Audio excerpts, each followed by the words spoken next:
那今天呢，我们从第16页的第二行呢，就是第七地道的建立呢，开始做讲述。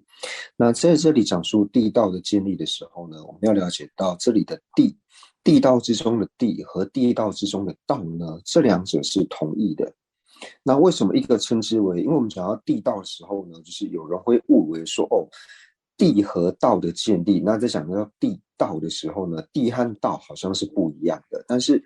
地道的建立当中的地和地道当中的道，两者呢是同义的。那为什么提到地呢？那地呢是以世间的这个土地呢来做譬喻，因为世间的土地呢，它就是一切农作物就是能够生长的一个所依，所以我们把这个称之为叫做土地，或称之为是地。那同样呢，我们心绪之中一切功德的所依呢，就称之为是地。为什么把这个地道的案例呢是放在最后面呢？因为前面呢就是我们先讲述了就是性相啊，然后讲述了就是静的主张、有静的主张。那在有静的主张里面呢，就是讲到细分的这个有静，就讲到说正德空性的这个智慧。所以呢，在讲到说我们最主要呢所需要的有静呢，就是细分的这个有静呢，也就是就近的有静，那也就是正德空性的这个智慧。那所以在最初证得空性的时候呢，就是思所成慧。那这个思所成慧呢是比度。那在透有比度呢，在透有我们不断的串习之后呢，什么时候能够现证空性？那这个时候呢，就是成为了修所成慧。那修所成慧之后呢，才有办法进入所谓的这个地。所以呢，我们在讲述到地道建立的时候呢，地呢，指的是菩萨大乘的这个实地。那道呢，就是无论是三乘呢，都是可以拥有五道，所以总共是15个道。就是呢，像是小乘的声闻乘和缘觉乘呢，都可以各自分为五道。那同样大乘的这个菩萨乘呢，也可以分为五道。所以呢，最后呢，才讲述了这个地道的建立。那这边呢，就讲到说，因为三种种性的行者呢，在集聚之粮食。那这边我们先看到三种种性的行者，那就是三个种性呢，指的就是大小乘的三个种性。那大小乘的三个种性的行者呢，就是分为声闻行者、缘觉行者，还有大乘行者。那我们这边在讲到说行者的时候呢，就比如说以声闻行者来说呢，就是声闻资粮道行者、声闻加行道、见道、修道呢，这个称之为叫做声闻乘的行者。那声闻阿罗汉呢，并不是声闻的行者，因为所谓的行者呢，就是他为了去向于，比如说以声闻行者来说，他就是为了获得声闻的菩提呢，而修学的有情，称之为叫做声闻的行者。所以阿罗汉呢，并不是所谓的行者。那同样的呢，就是以缘觉乘来说也是一样，就是资粮加行、见道、修道的行者呢，称之为是行者。那缘觉阿罗汉呢，并不是行者。那大乘呢，也是一样。那所以呢，这边我们就讲述到说，三种种性的这个行者呢，就是指说就是资粮道行者、加行道行者、见道还有修道的行者。那阿罗汉呢，并不是所谓的三种种性的行者。那为什么以声闻阿罗汉来说，他并不是声闻种性的行者呢？因为呢，他并不是堪能去向声闻菩提的这个有情。为什么他不是堪能去向声闻菩提的有情呢？因为他已经是证得了声闻菩提的有情，所以呢，他并不是声闻的行者。那同样的呢，就是大乘还有缘觉乘呢也是一样。那不过呢，也有说就是将入声闻乘的这个有情呢，也可以安立为他是声闻的种性行者。为什么？因为我们了解说，将要进入大乘道的这个有情呢，我们可以把它安立为大乘种性的行者。就比如说呢，还没有升起菩提心，但是心绪当中已经升起了大悲心之后呢，那升起大悲心就表示说已经醒觉了大乘种性，所以呢，他就称之为是具有大乘种性的行者。所以呢，以同样的理路来推的话呢，就是将入声闻乘的这个行者呢，也可以声闻乘的这个有情呢，也可以把它安立为就是声闻种性的行者。那接下来呢，就想要说，因为三种种性的行者呢，在积聚资粮时，那积聚的资粮呢，就是分为智慧资粮还有福德资粮。那这个最主要呢，也是出自于就是宝鬘论里面，那宝鬘论里面有讲到说呢，就是所有一切的这个善行呢，都可以分为就是两种，那就是它可以分为就是智慧之良以及福德之良。那福德之良呢，它最主要是能够承办佛陀摄身的因，那智慧之良呢，最主要是能够承办佛陀法身的因，所以可以将一切的资粮呢，就是收摄在智慧之良以及福德这两者，因为它是个别呢承办佛陀两种身，就是摄身和法身的主要的因。那接下来呢，就讲到说，在四个有学道的位阶呢，那四个有学道呢，就讲到说，就是为了证得三乘的菩提呢，所修的这个道。所以呢，在讲到说，比如说为了证得声闻的这个阿罗汉呢，他所修学的这个道呢，就是所谓的有学道。为了证得圆觉呢，圆觉的菩提呢，所修的道就是圆觉的有学道；为了证得大乘的菩提呢，所修的道呢，就是大乘的有学道。所以呢，我们在安立五道的时候呢，就有安立到就是四个有学道，也就是资粮道、加行道、见道、修道。那这四者呢是有学道，以及最后一个呢是无学道。无学道呢，它就不是有学道。因此呢，主张佛的色蕴呢是佛。那这里为什么讲说佛的色蕴是佛呢？因为在以大乘的这个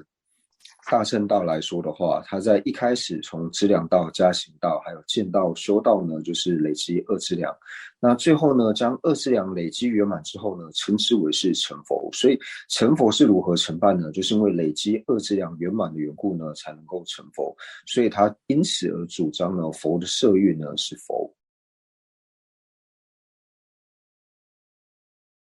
那为什么在这里要特别想要说，在四个有学道的阶段，积聚资粮，因此呢，承许佛的色蕴是否呢？那最主要呢，就是要和一切有部的讲法呢做一个区别，因为虽然说一切有部呢，它也承许说，哦，大乘的资粮。大乘的资粮道、加行道、见道、修道呢，也是在累积资粮，但是它为什么不承许说佛陀的色蕴是否呢？那最主要呢，是因为说他承许就是佛陀就是在成佛时候呢，他的属一身，他的这个色身呢，和大乘还有大乘的资粮道和加行道的这个色身呢，是同一个色身。那在大乘加行道，因为它是同一个属一身，同一个色身，就是他从进入资粮道，或者说进到加行道之后呢，他是在这一生是可以直接成佛的。那在加行道的时候呢，因为他的这个身体还是反复的身体。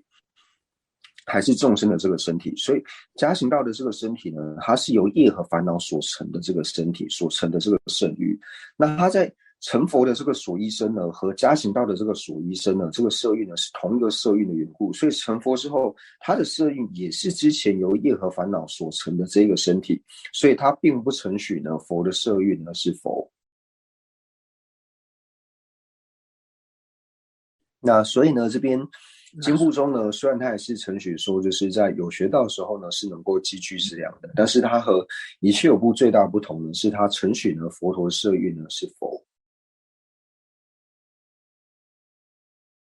藏的见地呢，以及地道的呃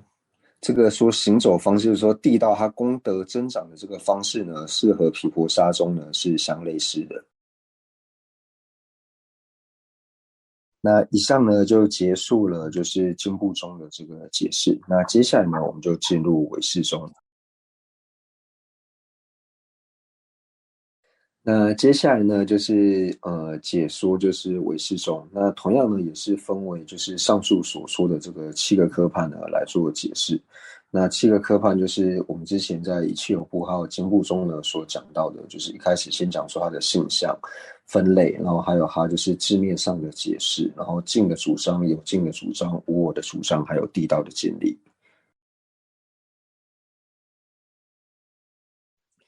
那在讲述唯识中的时候呢，最主要要理解的呢，就是唯识中的这个唯字，因为这个唯呢，它有一个特别的意思，那也是唯识中呢，它最主要的一个重点，就是在这个唯字。那这个唯代表什么呢？为什么要说唯识呢？唯识就表示说一切法呢，都是由心之体性而成立，所以外境呢是不成立的。所以唯识中的这个唯字呢，它它显示了一个成立义以及一个遮止义。所要成立的呢，就是诸法呢都是由心所造，或者说由心的体性成立。然后呢，所要遮止的呢，就是外境成立这一点。所以呢，这边讲到唯识中呢，就提到说，唯识中呢，它承许诸法呢都是由心之体性成立，然后呢，外境呢是丝毫不成立的。所以这边呢，它最主要所破斥的呢，就是下部中，也就是一切有部和经部中。因为下部中一切有部和经部中呢，和唯识中呢，在辩论的时候呢，最主要就是在辩论说外境呢是否成立的。因为我们知道说，无论是一切有部或是经部中，它都是承许外境，承许外境呢是成立的。但是呢，唯识中它光这个唯字呢，就已经显示出了就是外境它完全的不成立，没有一丝一毫的外境呢是成立的，所以它是完全不承许外境的缘故。所以下部中和唯识中在辩论最主要的点呢，就是外境呢是否成立。那唯识中呢和中观中呢，最主要就是要辩论的呢，就是第十呢是否成立，缘成实呢是否是第十成立。那这个是他和中观中就是最主要辩论的点。那另外呢，和应成派呢，最主要就是辩论的地方呢，就是在于质证呢是否成立，是否有质证分。接下来我们看到第一个科判呢，就讲到说性相，就是讲到说呢，不承许外境，而且呢，承许质证是第十成立的，说大乘中义的补特伽罗呢，那就是唯识中。所以，我们从这个性相呢，就可以了解到，第一个呢，它不承许外境，不承许外境呢，所以它就遮止了，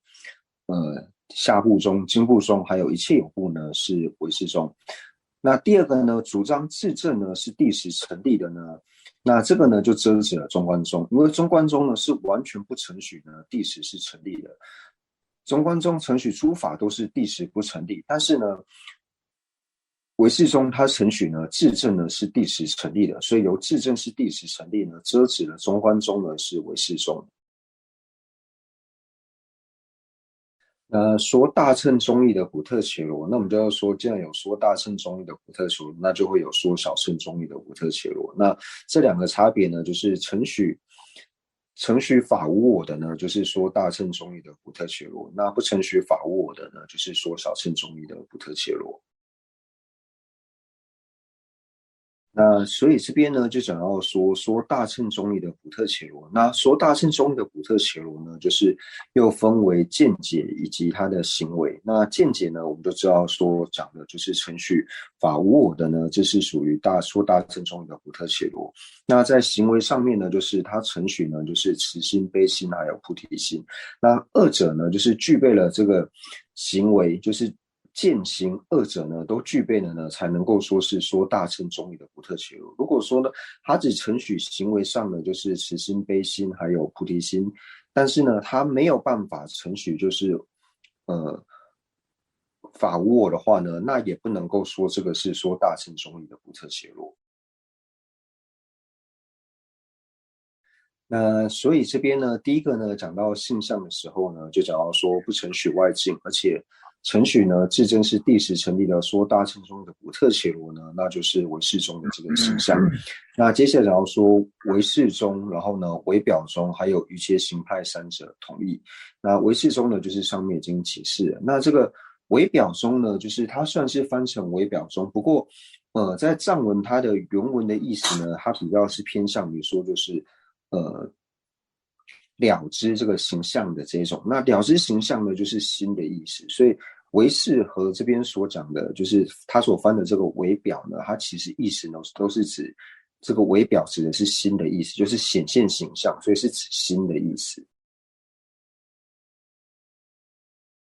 那就是我们讲到说下部中就是一切有部还有经部中呢，他们最主要依据的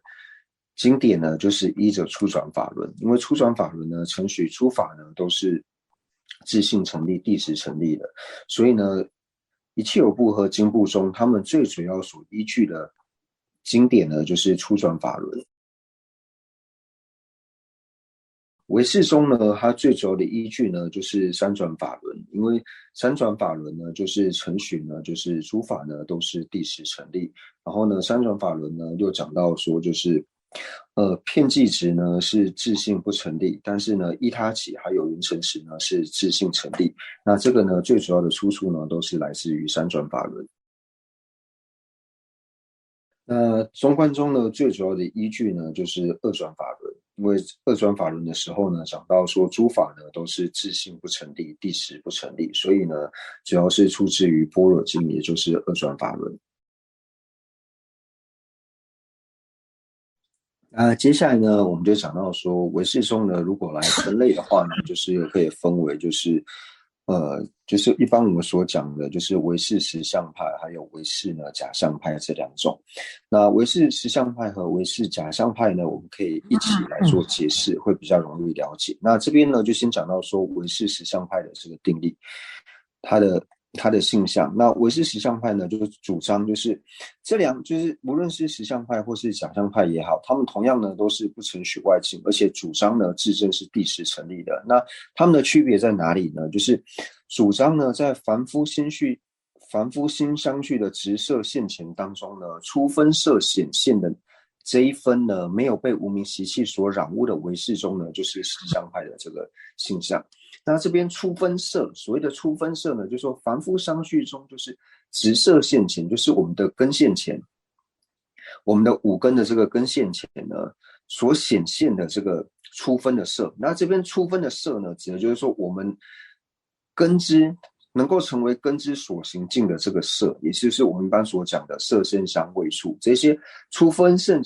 分的这个色呢，它显现的这一分呢，没有被无明习气所染污的唯识中呢，那就是第一个呢，就是唯识实相派的这个性向。那这边呢，就讲到说，为什么他会不承许说，就是直色现前呢，它在显现出分色的时候呢，没有被无明习气所染污。因为呢，实相派他承许说，如果呢直色现前，它在显现出分色的时候呢，要是被无明习气所染污的话呢，那它就会成为错乱知。那就是这样说，他承许说，就是我们具身的这种我执，无论说是具身的不特伽罗我执也好，或是具身的法我执也好，就是呢，我们在显现的时候呢，都会显现呢，它是像是自相成立，或者说呢，它是外境成立，就是以唯识中来说的话呢，它会承许说它是外境成立的。那在承许就是我们从无始以来呢所升起的这个不特伽罗的我执，或者说这个具身的这个法我执呢，它就是因为有这个无明习气所染污的缘故，所以我们在见到诸法的时候呢，都会显现呢它是外境成立的。但是呢，它就承许说，我们凡夫心绪的这个直色的这个根现前呢，它如果在显现出分色的这一部分的时候呢，它并不是一个错乱知。因为呢，它为什么不是错乱知？因为它在显现色这一份的时候，它是没有被无明习气所染污的。因为它并不承许说，哦，你这个直色根现前呢，在显现出分色的时候呢，它是怎么样才会成为错乱知呢？把色呢，就是执持为是外境成立的时候才会成为错乱知。但是凡夫心绪的直色根现前呢，它在显现出分色的时候呢，是没有被无明习气所染污的。所以呢，这个是实相派呢他所承许的。所以我们了解了就是唯识实相派的程序之后呢，那接下来再看唯识假象派。那同样唯识假象派呢，它也是唯识中。那呢，它在唯识中之上呢，它是承许呢，就是在凡夫心绪之中直色的根现前当中呢，显现出分色的这一分呢，已经被无明习气所染污的这个唯识中呢，就是唯识的这个假象派。那这边我们要注意的呢，就是虽然这里两个呢都是讲到说这个显现出分色，不过呢，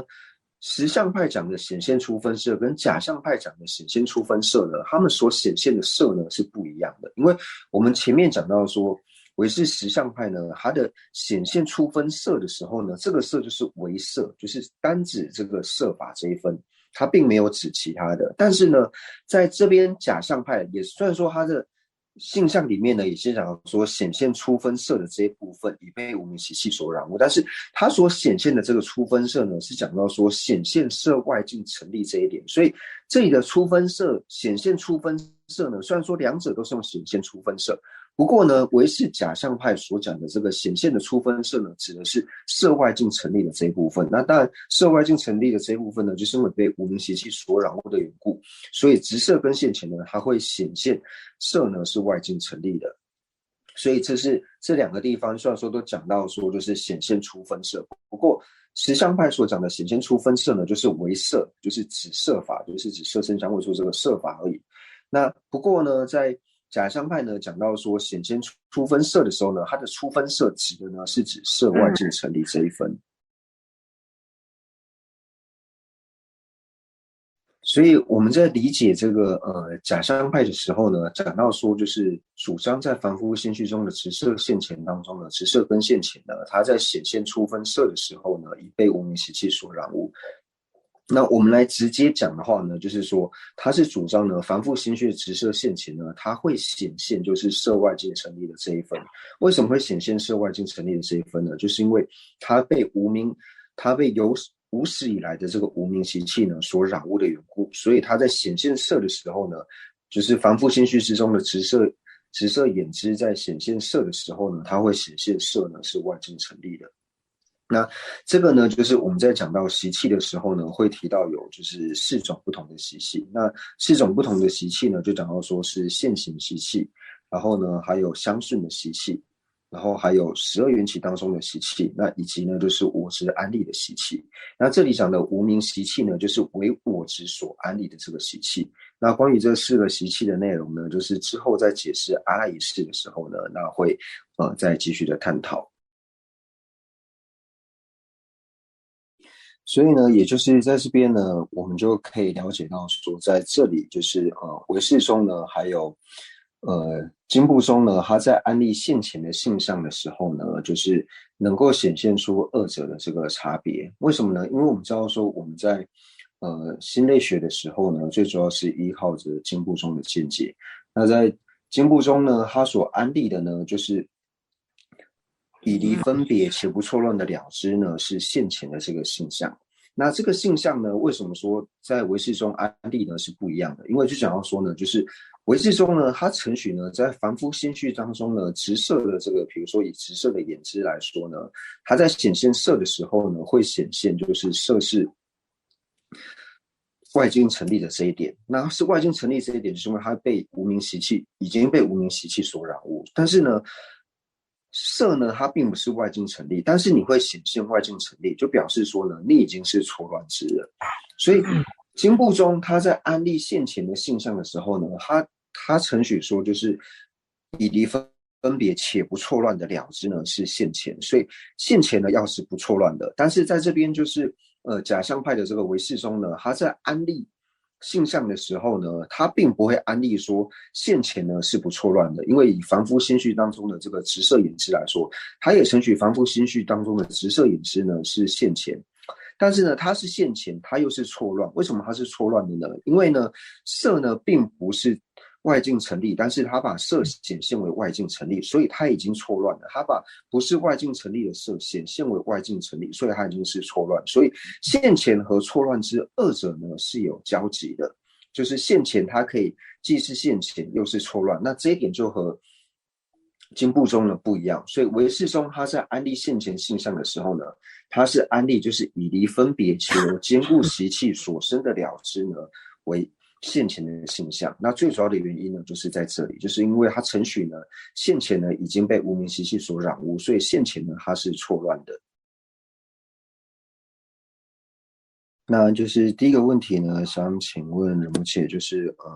唯识中所承许的第十成立，还有经部中所承许的第十成立呢，就是有何差别？那仁波切这边回答到说呢，就是经部中所承许的这个第十成立呢，是承许到只要是第十成立呢，它就一定要是事物是无常的这个法类，就是它是要具有作用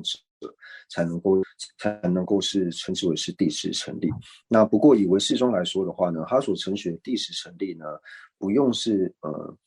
具有作用者，那像是它所承许的这个人无我，或者说呢缘成实。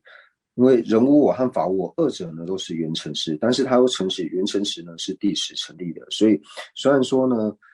人无我和法无我二者呢都是第十成立，但是它们并不是呢事物，并不是无常的这些法类，所以这是唯识中所承许的第十成立跟经部中所承许第十成立的这个差别。那除了上述所讲的，就像是人无我和法无我之外呢，那像是四谛里面的这个灭谛，那灭谛呢，它同样呢也是常法，不过呢唯识中也是承许呢这个灭谛呢，它也是第十成立的。所以在我们收摄来说的话呢，就是讲到说，以经部中来说呢，经部中所承许的这个第十成立呢，和无常的法类，就是第十成立呢，它一定要是刹那刹那幻灭的这种无常的法类呢，才能够安立为第十成立。那唯识中呢，我们知道说，唯识中呢，它可以将诸法呢，就是一切法收摄为就是三自性。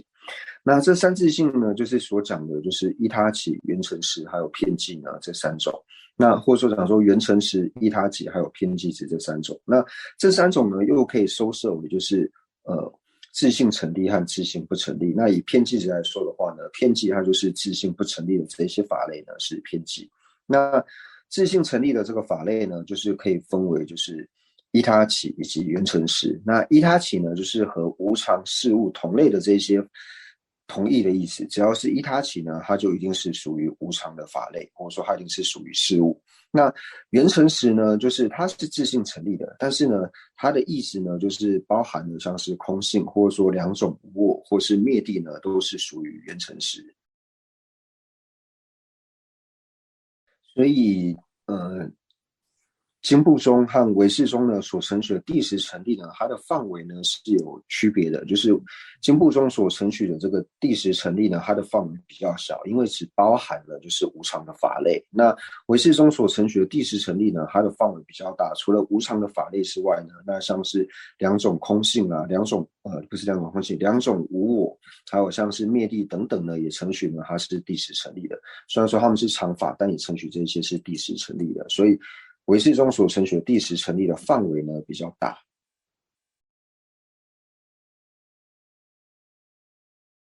那第二个问题呢，想请问仁波切，就是唯识呢是否承许智正分也有二显？那仁波切回答到呢，就是他唯识中呢是承许智正呢是二相一末的，就是我们一般在讲到说就是二相一末的时候呢，会有两种二相一末的方式。那一种呢，就是圣根本定制的这种二相一末。那圣根本定制二相一末呢，就是世俗上一末，或者说呢，就是自性一末呢。那这种呢叫做二相一末。那这是属于圣根本定制，就是它在圣根本定制当中呢，不会产生任何的这个世俗的形象。所以呢，这个是一种二相一末。那第二种呢，就是自证的这个二相一末。那自证的二相一末，它的意思呢，和圣根本定制的这个二相一末意思是不一样的。因为自证分的这个二相一末呢，指的是境和有境呢相应的这个形象相异。境和有境相异的这个形象一末呢，是自证的这个二相一末。这最主要呢，就是出自于宗喀巴大师的这个《了不了义》当中，因为《了不了义》当中里面呢，就提到说，就是自证呢，它也是二相一末。那像是我们讲的直清眼知呢，直清眼知呢，它就是具二相，就是它有二显，它会显现，它会有二显，就是它是具有两种相的，所以才讲到说，自证呢，它也是属于就是二相一末，而不是二显。请问一下，什么叫做直青色眼知有二相？那为什么讲到说直清眼知它是二显呢？因为它显现了境和有境二者呢是相异的这个形象。那为什么说直心眼支呢？它是二显呢？就讲到说它是显现静和有静，两者呢是相异的这个形象。也就是说，直心眼支呢，它在显现青色的时候呢，它是显现青色是外境成立的。为什么讲说它显现青色是外境成立的呢？因为直心眼支在显现青色的时候呢，我们直心眼在显现青色，会觉得青色本来就在外面而成立，是不需要关在这个直心眼支，好像外在就有一个青色，外在就有一个蓝色，所以呢，它在显现青色的时候，会觉得青色和直心眼支二者呢是有距离的存在，所以因为这个缘故呢，称之为是二显。就是我们在讲到说二显的时候呢，就讲到说直心眼支在显现青色的时候呢，它会显现青色呢是外境成立，或者说呢，它会显现呢直心眼支和青色二者呢是有距离的存在，或者说它在显现的时候呢，会显现直心眼支和青色二者呢是直相异，所以这三个意思呢是一样的。那或者说我们加上今天所讲的，就是唯识假象派呢，他在承许说，就是直色的现前呢，它会显现就是初分色。那我们讲说这个初分色呢，就是讲到说显现外境成立，所以这些呢都是同意的。所以说那个静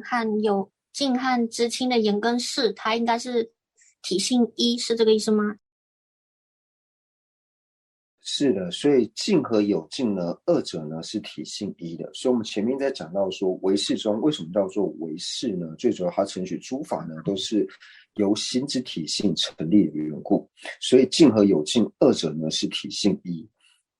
所以我们在讲到说静和有静二者体性一呢，并不是说为心之体性所现的，并不是说有一个新的这个种相，由新的种相的体性所现，并不是这个样子。比如说呢，青色呢，它就是由直青眼支的这个体性呢所成立的缘故，所以想要说青色和直青眼支二者呢，它是体性一。那因为